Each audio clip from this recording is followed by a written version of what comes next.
And by the way, the stock did jump. It jumped 10%. Right, went from 38 to 42. Investors had 5 hours to cash out with an instantaneous 12-hour 10% gain.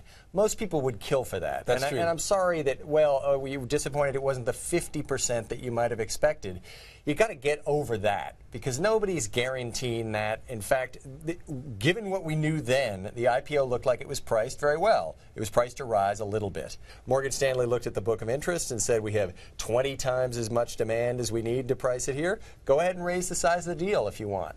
So if now we learn that all those investors were just flippers, they had no intention of investing in the company long term, so they weren't really serious bids, and fine, then Facebook priced it based on that, then investors shoulder some of the blame. Right, because they were expecting free money and they didn't get it. Facebook told lead underwriters, you know what, we're not going to make the quarter, guys, and they lowered their numbers and only told their biggest investors, the institutions. That information wasn't disseminated to the public.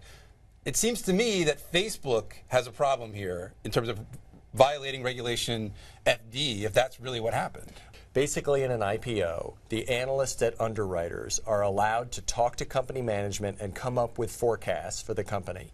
They're usually blessed by the company. The company doesn't want to have numbers out there that it can't meet. They work on them together and they come up with those. They set them before the roadshow, and they are available to big institutional investors. They're not available on a piece of paper, though. You have to call your institutional salesperson and say, hey, what are the numbers? And they say, don't tell anybody, but here's what they are. Right, and if you're not a huge hedge fund or mutual fund, they're not picking up the phone to talk to you. So right away, that is a problem, and that rule needs to be changed.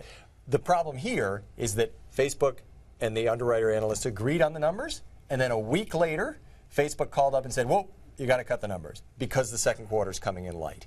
Now, everyone is saying, oh, but they disclosed that in the prospectus. All you have to do is look at it. So go to page 57 in the prospectus.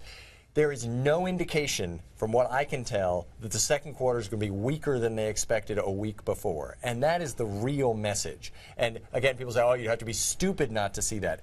I was a securities analyst almost a decade. I read it. I did not get the message. I think there is a big information disadvantage here. And on an IPO that is this important to individual investors, that is a real problem. And the SEC has to look at it. And the SEC is investigating. SEC Chair Mary Shapiro said there are issues that we need to look at specifically with respect to Facebook, other financial regulators looking at it as well. And let's hope so, because this is one that's really, really hurting investor confidence in how the whole market works.